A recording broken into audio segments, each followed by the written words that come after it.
Hi, you're listening to It Happened to Me, a rare disease and medical challenges podcast. The mission of our podcast is to support you, our listeners, and to create community as you confront the toughest challenges in life. All of us will experience health hardships. The real question is how we adapt. That's the focus of It Happened to Me, which wants to help you overcome limitations and live a full and satisfying life.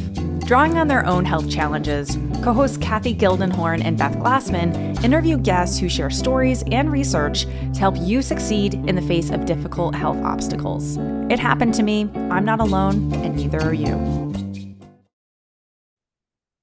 In this episode, we are focusing on the autoimmune condition, Bullous Pemphigoid, and hearing from two guests. Our first guest is Dr. Naomi Bishop. Dr. Bishop is a physician, a medical writer, and an editor. She channeled her human physiology fascination with her commitment to helping others achieve optimal health. With a young family in tow, Dr. Bishop completed the required preparatory courses and attended medical school, where she graduated as valedictorian of her class. She completed her postgraduate training at York-Presbyterian Hospital, Columbia-Cornell, and has cared for children in Pediatric Intensive Care Units, PICUs, in several top New York hospitals. Her own diagnosis of BP changed her understanding of what it means to be a patient with a rare chronic disease. Dr. Bishop, welcome to It Happened to Me. Let's start with the basics. Can you tell us what is BP? Bullous pemphigoid is an autoimmune disease of the skin where you develop antibodies against the proteins that hold your skin together, that maintain the skin's integrity. And when this happens, the layers of the skin separate and fluid starts to form and you get blisters. It's also extremely itchy and the blisters can get quite large. It is a chronic disease that consists of relapses and remissions. And right now, the only treatment that has been sort of approved for this disease are steroids. It's extremely rare and it can be very difficult to manage. You know, Dr. Bishop, we have talked to many guests who have autoimmune diseases. I happen to have one as well, so welcome to the club, doctor. But autoimmune diseases are really so strange in that the body is attacking itself and it appears to come out of the blue. Can you tell us what happened to you? When did you notice these blisters? So my journey with BP started way back in the summer of 2021, when I started to notice a persistent itching in a spot on my back just beyond the reach of my hand, so I couldn't scratch it. And I remember divining these back scratchers out of kitchen utensils. And I had them positioned strategically throughout my home so that I could deal with getting rid of them. And my scalp was also starting to itch, which reminded me of a time in my early teens when I contracted head lice from sharing a hairbrush with the local drummer boy with the long hair who I had a mad crush on. But that was an extreme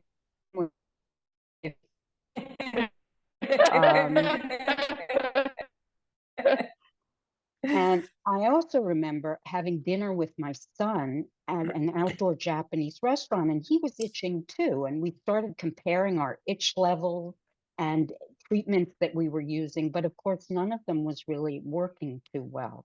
And unlike my son, my itching was interrupting my sleep. It was wakening me and I was having trouble and maybe getting 2 to 3 hours of sleep at night. Oh no. So when did you decide there was something wrong?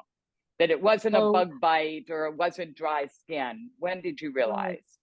Right. So that was during the summer. By October, I noticed that I was getting read after my 10-mile walk runs in Central Park. I'm an avid exerciser, and I've been doing it all my life. And I noticed that my walk runs were becoming more walk than run.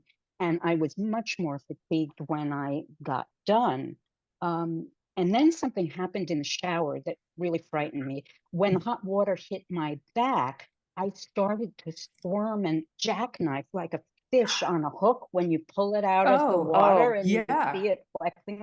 And it was involuntary. It was like when you hit that spot on your funny bone on your elbow. And I really couldn't control it. It disturbed me, and I knew that something was wrong. But it really came to a head on Halloween, when I noticed that I was just too tired to make it to the pharmacy to buy candy for the kids. Halloween is my absolute favorite holiday, sorry. And I just love it. And I found myself crawling to the pharmacy and really just barely able to make it. And I wasn't looking forward to it at all. So the next day, I noticed that my neck started to itch, which was a new spot for me. And I had 3 small red bumps on my neck. And I decided, okay, now it's time to call the doctor and make an appointment with the dermatologist. Yes. I'm not big on doctors. I always said I am one. I don't go to one. But I really thought at this point it was interrupting my life enough that I needed some help. So I called Mount Sinai Hospital, and I pulled the physician card. I said, I'm a physician. I need, an appointment. And they were able to squeeze me in the next week. But it's such a rare disease that, did you find a doctor that knew of the disease at the moment you went in, or were there other conditions that they thought it might be? So just by happenstance, Mount Sinai happens to be a center of excellence for the autoimmune blistering diseases. I did For not know goodness this sake. beforehand. That's incredible. But I was followed there for some other things, and I was also born there. And so I decided that I'd give it a try. And since they were able to give me this appointment, I waited that week and kind of dragged myself into the appointment. And the doctor there was very nice and very sympathetic. And he was pretty sure that I had either scabies or bed bugs. Now, I'm a pediatric subspecialist. I know children, and babies with scabies are in my wheelhouse. And I kind of knew it didn't fit too well. But he was sure. But just to be sure, he did a biopsy, and then he suggested and recommended the treatment for scabies, which, I don't know if you know, but you have to put this cream all over your body and leave it on for 12 hours. And then you have to take out everything in your home, put it in the washing machine. If it can't go in the washing machine, you have to put it into big garbage bags. In the garage. It's the whole, it's like fleas for the dog. I mean, Yes, that's exactly what they do. Yeah. Right, exactly. So that was what he thought was going on. And I, did the treatment that I was supposed to. And of course, it didn't really work. And he wanted me to follow up with him in 2 weeks.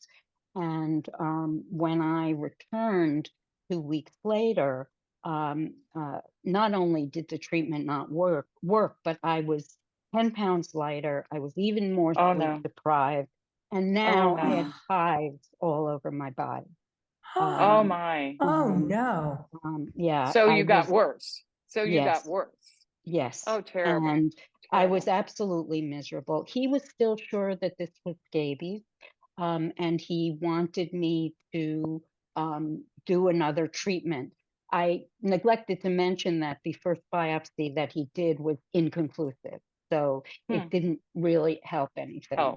And so I asked him whether he would do another one because the rash had changed completely. And I thought maybe this second one might be more informative. So he agreed to do that. And he said, go ahead and do your second treatment, which I was, okay, I'll give that a shot. And then 4 days later, my phone rang at 10 o'clock at night. And now there are very few people who call me at 10 o'clock at night. And I recognized the number, but this number I didn't recognize. So I figured I would answer it. And it was the dermatologist. And he was speaking in a very soft and subdued voice. And he said, "Hi, Dr. Bishop. It's Dr. A. Your biopsy results are back and you don't have scabies." And I said, "Oh, okay, what do I have?" And he said, "You have bullous pemphigoid. It's an autoimmune disease." Now, I don't remember anything about the rest of the conversation because I was in shock. And it also sounded like he was speaking very far away underwater. His words were all garbled to me. So I really didn't know what it was that he was saying to me. But I figured that this was, something that I was going to have to deal with. And so I'm a physician and I have access to the literature. And I immediately went to the literature and started reading up on it. The doctor had given me the initial treatment. He put me on prednisone, which is a steroid, a very high dose of it. Oral. So it was oral, oral steroid. Oral steroids. What dosage? How much were you on? How many milligrams? 40, but it 40. is 1 milligram per kilogram for me. I'm very small. And for someone who's never been on that medication, that's a good juicy dose of a steroid. I use steroids in my practice to treat asthmatics, and so I'm very familiar with it. And 1 milligram per kilo is a nice juicy dose. And then he also put me on doxycycline, which is an antibiotic. Right, but it's actually used for its anti-inflammatory properties because this is a disease that is extremely inflammatory in nature. And he put me on calcium and vitamin D because when you're on steroids, you have to be on that, and antihistamines for the itching. Now, before this, the only thing I ever took was vitamins. And so I was not used to taking, my medicine cabinet all of a sudden was filled with full. creams and ointments and pills. But do you know, Dr. Bishop, I will say that compared to many, this is a fairly quick diagnostic journey. Absolutely. We started with the doctor, and while the doctor made the wrong call in the first instance, it was corrected in pretty short order. Absolutely. So you were able to get treatment fairly quickly. I think you were so lucky to be at Mount Sinai, which is very encouraging in their program. It's so lucky you were there. Yes. And so what was it like for you to finally get a diagnosis that made sense, even if it's not something you were prepared to hear? Right. I just wanted to mention that the average time to diagnosis of this disease is between 2 and 5 years. Wow. So how lucky you were. And I was diagnosed in 2 weeks. And so it was pure luck, which is unfortunate that it has to be luck, but I was truly one of the lucky ones. That happened, just by accident. You were asking me what it was like. What was it like to have some answers, even if they, weren't what you expected to hear? Yeah. Well, it was, I guess I was glad to have some answers, but it changed my life entirely. I was pretty sure that life as I knew it was over.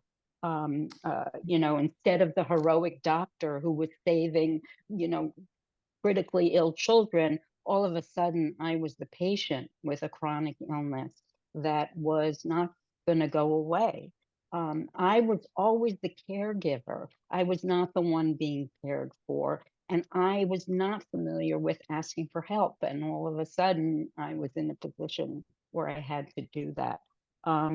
It really shattered my self-image. I had thought of myself as youthful and healthy and with endless stamina, and all of a sudden, I was an old woman with a chronic disease, and going to doctors was going to be the rest of my life.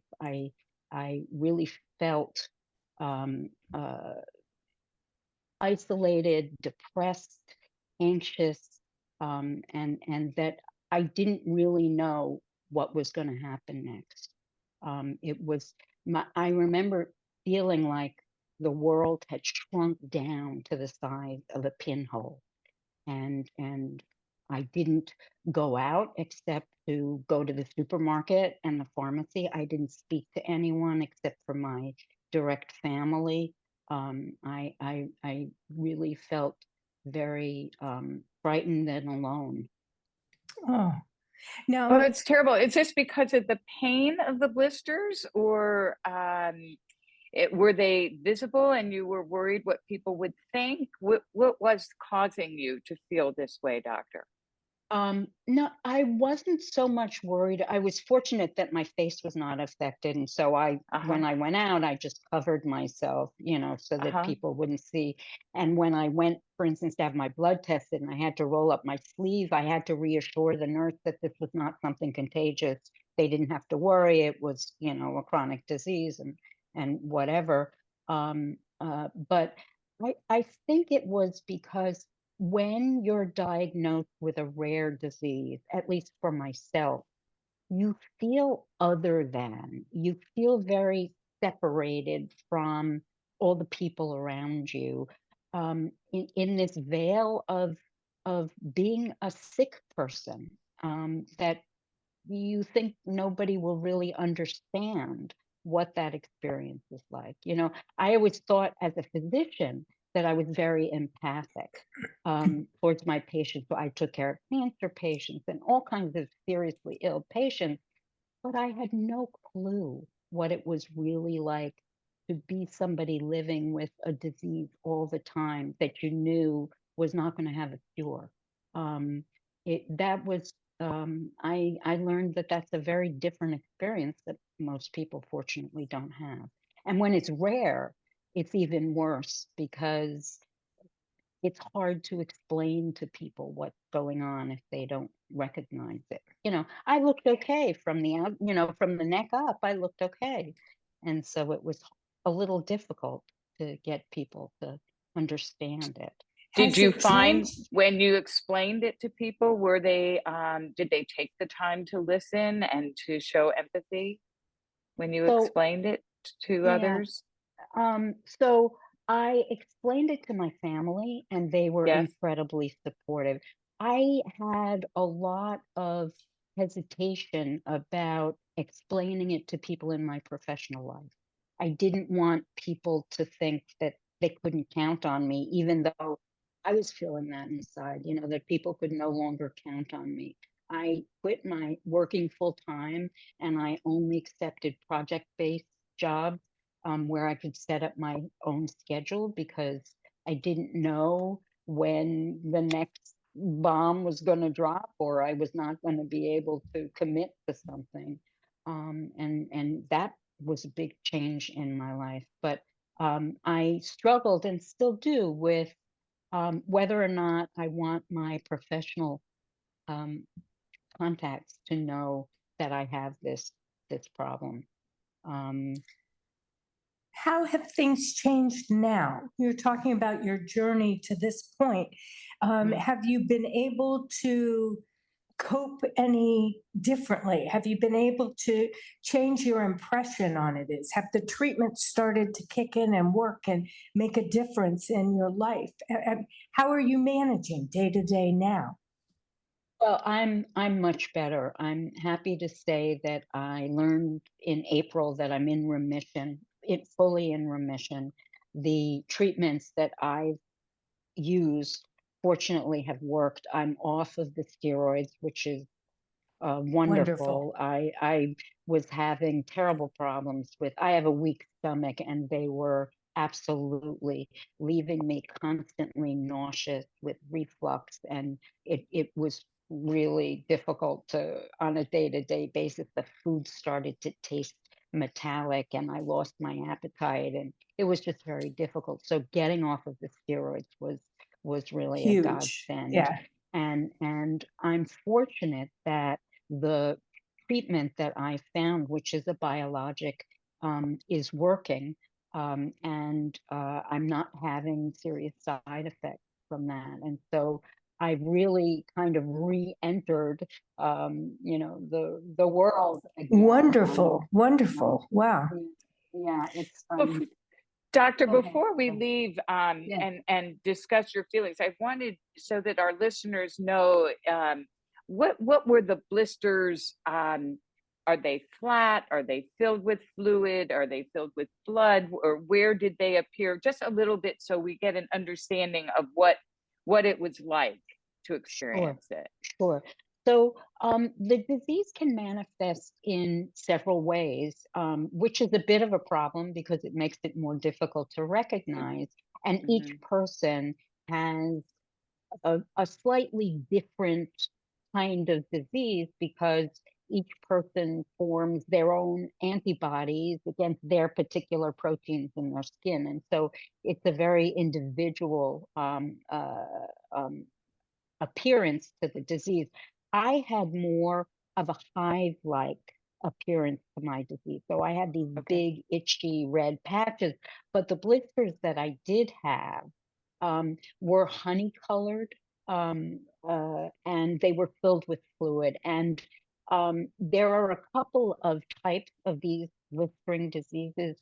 Bullous pemphigoid is marked by blisters that are tense. So they feel like you want to pop them. Mine were small, but they can be quite large also, and they can cover whole areas of your body. There are people that need to be hospitalized for treatment of them until they can get the disease under control, and it can be extremely debilitating. I was, fortunate that I treated it early. Again, how long you have the disease has some bearing on how easy it is to treat. When the disease gets all out of control and is allowed to go on for a while, it takes a lot more to be able to get it under control. But I think that probably the worst for me was the itching. It is, people say, oh, you have an itchy rash. Okay. This is a kind of itching that's very different than a mosquito bite. It's an itching at the level of your nerve where you have to scratch and it doesn't help. And in fact, the more you itch, the more you scratch, the more it itches. And it's always worse at night and this is something that is, true of this disease is that people who have bad itching itch worse at night, partly because you don't have things to distract you. You're lying there in bed just itching. And there are also physiological reasons why it happens, which I won't go into, but it's definitely, worse at night. And the itching was making me crazy. It was very, very difficult. And you talked about the treatment of taking oral steroids and a healthy dose, that steroids are just a wonder drug. We all know steroids can do amazing things, but it is also extremely powerful. Steroids can also leave you sleepless, makes you rev tight. It can make you I've been on massive doses of steroids for an autoimmune disease and made me frankly weepy. My daughter has the same autoimmune disease as I have. She felt like she could conquer the world. So everybody responds to steroids in a different way. They're not something to be taken willy-nilly. And so they're a powerful drug. They work for you, but Right. not fun. Absolutely. Not a fun They can treatment. also have long-lasting effects. There are people who develop Yes. diabetes, Bone density. osteoporosis is another one, Yes. and that famous roid Yep. rage, which you can get on a high dose. Oh, It yes. can make you very aggressive. Very, very aggressive. Yes. And Yes. I agree with you. They're a double-edged sword. And Yes. fortunately, I found a doctor who wanted to get me off of them as badly as I wanted to get off of them. And that was an interesting experience because my first visit to the specialist, I needed to choose what alternate medication that I wanted to be on without knowing anything about these medications. It was she wanted me to make a decision, choose between IVIG and mycophenolate and, rituximab and all of these drugs I knew nothing about. And she wanted to get started on the drugs because the non-steroid drugs take a little time to kick in. And so you want to be able to start them immediately. But deciding what was the right drug for me without any time to research it is also a predicament that Yes. people with rare Yeah. diseases go in. Was So this prescriber different than the original person that gave you the diagnosis? yes, he was, Yes, and I because you have went. to, yes, he was a general dermatologist, and he Yes. said, look, this is not my specialty, but we have specialists. I want to refer Want you I to see. see this. Yeah. I see. And she was, I got an appointment with her in about 3 weeks, which gave the steroids time to kick in and whatever. And so when my appointment time came, I was able to start the steroid I see. sparing treatment, which Uh-huh. I have to say, I don't yet understand why they don't start that treatment at the same time they start the steroids, knowing that that there's going to be a lag time between when the treatment kicks in. Because in my mind, the idea with steroids is just like you're saying, get on them and then get off them as Yes. quickly as you can. Yes. Because Dr. Bishop, both as a patient and a doctor, you've learned so much about BP, but I'm wondering if there's something that you do know now that you wish you had known when you were first diagnosed. there are a couple of things that I've learned both about the disease and about myself. And in terms of the disease, it's a rare disease. I know that.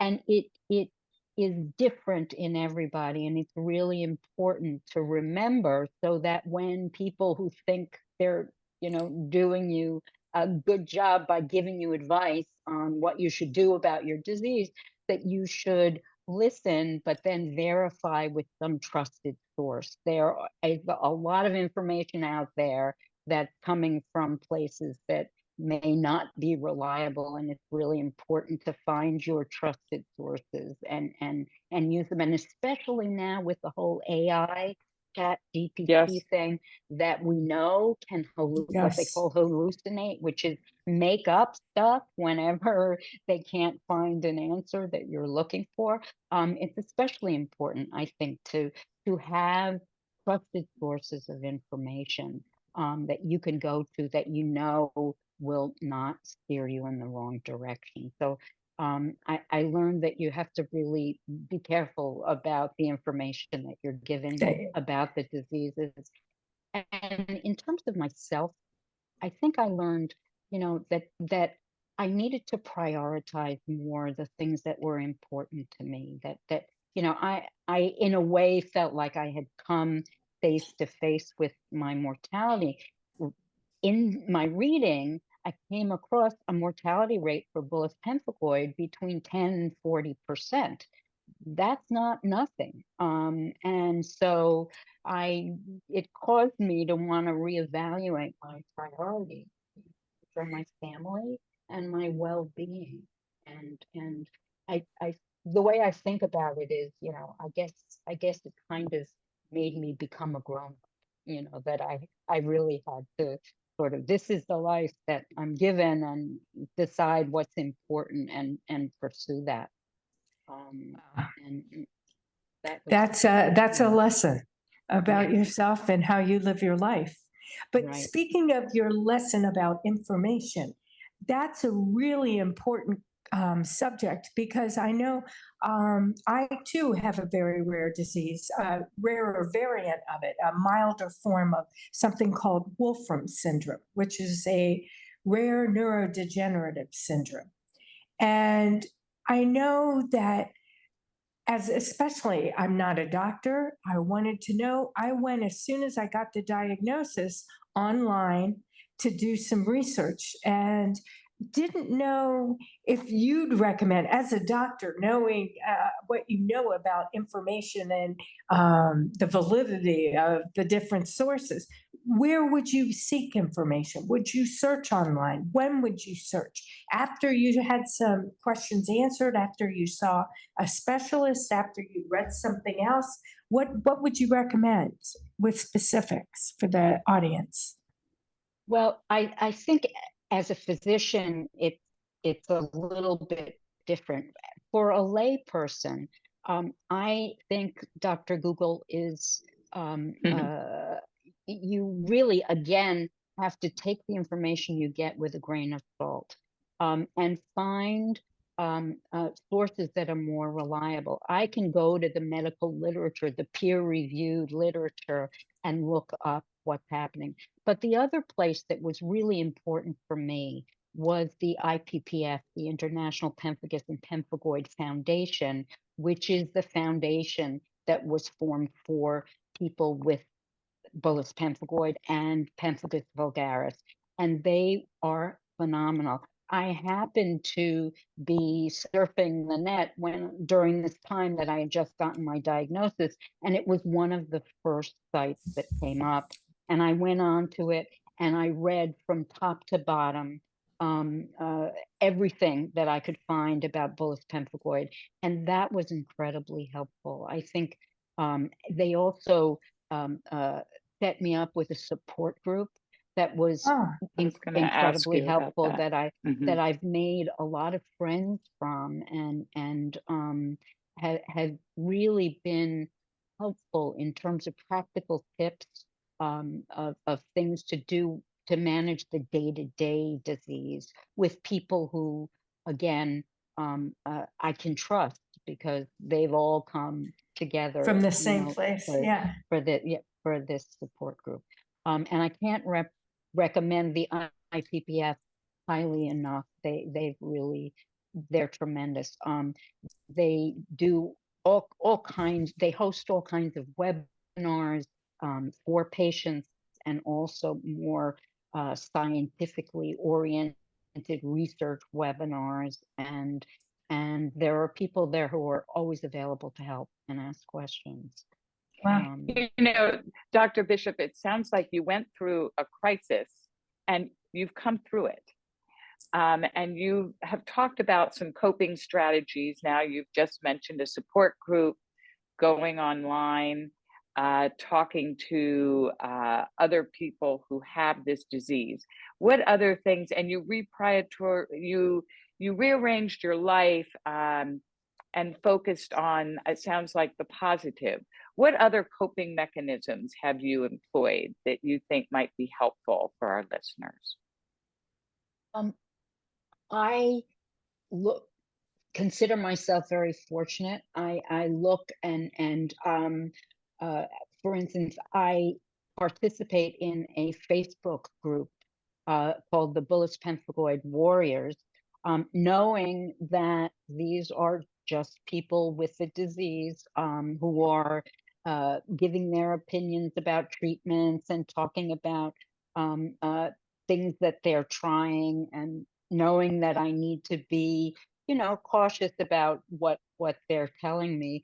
But I'm learning that there are people who have this disease much more severely than I have, and that I should be very grateful that I, found my diagnosis quickly and found a treatment that worked, and that just taking each day, as it comes, knowing that I can't control sometimes what happens, and asking why me is not helpful at all. And just taking, doing the things I enjoy and being grateful that I can still enjoy doing them. I'm back to my pre-disease walk runs in the park, which are my best Oh, coping. wonderful. Oh, yes. Oh, Yeah, I would oh, have to that's say wonderful. that exercise is for me, one of the most important coping mechanisms that Yes. I have. It relieves stress and it makes you feel some control in a situation where you don't have total control. And so I would recommend everybody get out and take a walk. You don't have to be, an Olympic athlete, but just getting out into the fresh air has been a very important coping mechanism for me. Dr. And Bishop, I think your advocacy is so admirable. And I think that's another coping skill that you have displayed, because you really helped others who have this disease. Hearing how you've gone through the beginnings of an itch that you couldn't understand, then pain, then sleeplessness, lack of energy. And we've gone through your journey with you. And I feel that we're at a new place in your journey. And each of us will go on a journey like this. And you've described it in such an articulate way, Doctor. I just want to thank you so much for being a guest today on It Happened to Me, and helping all our listeners know there is a life after a diagnosis, regardless of the diagnosis. And you've taught us how to make that life full. Thank you so very much. Thank you so much, Dr. Bishop. well, thank you. It's been my pleasure to share some time with you about my journey. Our second guest is Shelley Gerson. Shelley is the Associate Director of Global Patient Advocacy at argenx. Shelley leads the advocacy efforts for alternative treatment for people living with the autoimmune dermatological and hematological diseases. Previously, she worked as a patient advocate at Sanofi and Biogen. Prior to working in the biotech industry, Shelley was a licensed counselor and a private practice therapist. Shelley lives with a severe form of hemophilia called hemophilia A. So she also has a personal perspective of being a patient advocate herself. Welcome to It Happened to Me. I'm not alone, and neither are you. We're so happy to have you here today, Shelley. Let's start at the beginning. What is your role at argenx, and how did you come to this role? Thank you, Kathy. I'm so glad to be here. My role is to support the communities of people who live with autoimmune, hematological, and dermatological conditions in which argenx is focusing their research on. So, for example, like Naomi, we do have research in Bullous Pemphigoid. So while we are doing the research, my job is to connect with the community, to understand their experiences, to understand what needs they have, what resources they need, and very importantly, to bring awareness to the rest of the world, but importantly to the argenx community of employees, so they understand who they are working for every single day. Wow, that's great. Now, what is argenx hoping to learn from engaging with people with BP and their caregivers? Well, it's very important for us to really understand every step of the patient journey, from before diagnosis, from the moment they started having any type of symptom, all the way to diagnosis and through treatment and to where they are today, and understand it in great detail and understanding the nuances. And from that information, we're able to inform our protocols for our clinical trials. And we're also able to see how we can partner with community organizations that exist just to support those communities of people living with these conditions. Now, Shelley, how do you get medication approved for a condition? It all really starts with a question that a scientist somewhere asks about a particular process, usually a biological process in the human body, and how they might pull and apply innovative technologies to that understanding and create new medications, which is really what the biotech field is. And once that is put together as a new innovation, there's a whole series of steps that have to happen to prove that the concept even is correct. Then we have to prove that the efficacy and safety of that particular new molecule are present to the expected level so that people are not harmed by taking this. And that's usually done in a group of healthy individuals. And then we have to apply the same guidance and research to people who live with the condition in phase 2 studies, where we have a smaller group of people who very courageously volunteer to put themselves in a clinical trial where they're given the medication, and the observers or the investigators are looking to see what the efficacy of the molecule or the medicine is, and the safety, very importantly, the safety. And that all of these information has to go to the FDA, and the FDA has to look at it every step of the way. So, Shelley, argenx now has a clinical trial for people with BP. What stage is it in?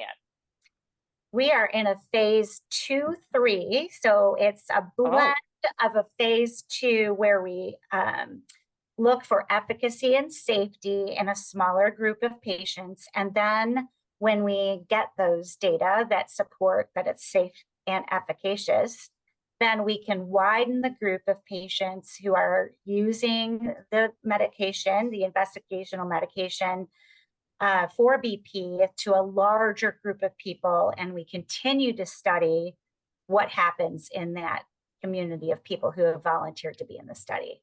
So how many people are in this clinical trial right now? Well, right now we have a little more than 50 people enrolled, but we're really hoping to get more than that. We're really hoping to get upwards of 150 plus globally. But, you know, with rare disease, it's very difficult to even meet somebody with BP. You might go your whole life and never know anybody with BP, but to enroll. Well, we're going to spread the word. Our listeners are going to spread the word for argenx to get people to sign up. Tell me, what is the role of the patients in the clinical trial?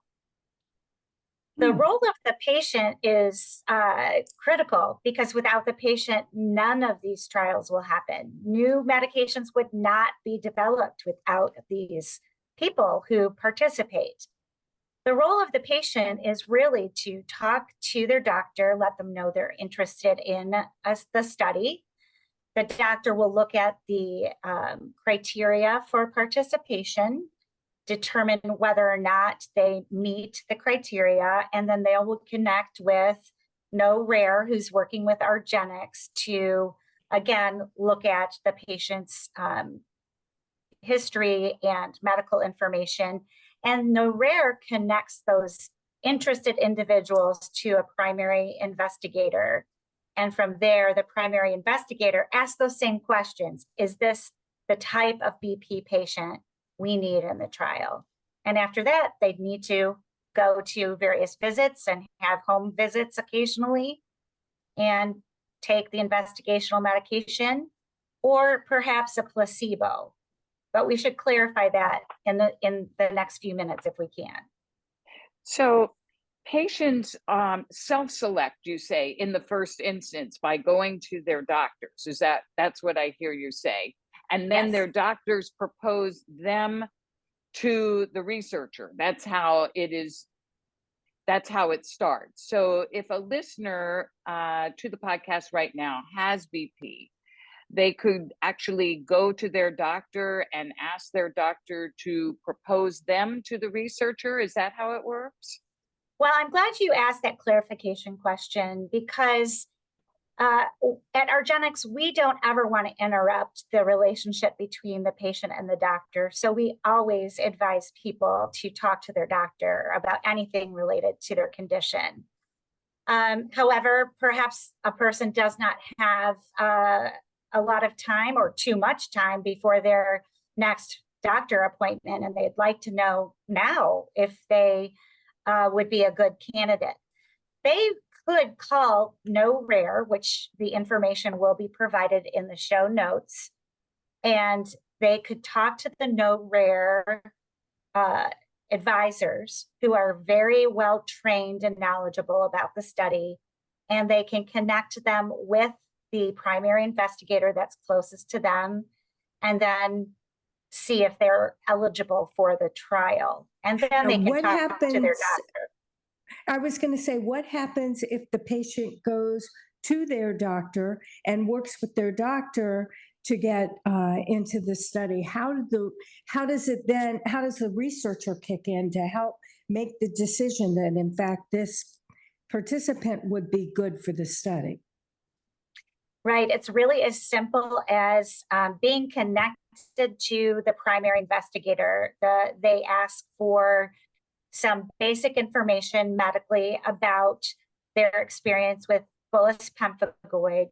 They'll ask for certain types of test results. They may ask for doctor's notes, and they'll gather all of that information, and that primary investigator will want to see the person with BP who experiences lesions on their skin, if indeed that they have the right amount, the right size of the lesions, because we do need people who are experiencing a flare in order to be able to determine if the medication would work to improve their condition.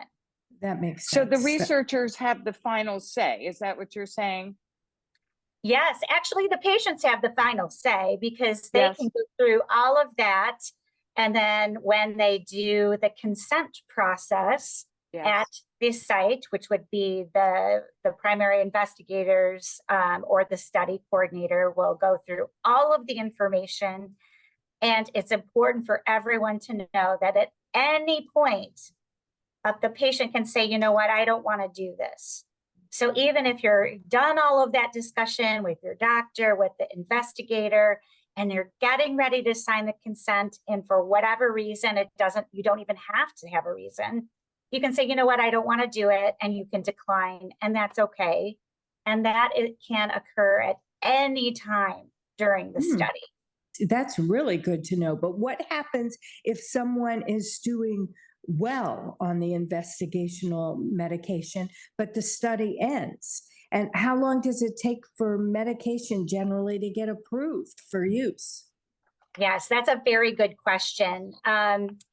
Each different medication that is in a clinical trial has a different time period in terms of getting approved by the FDA. So every drug is different.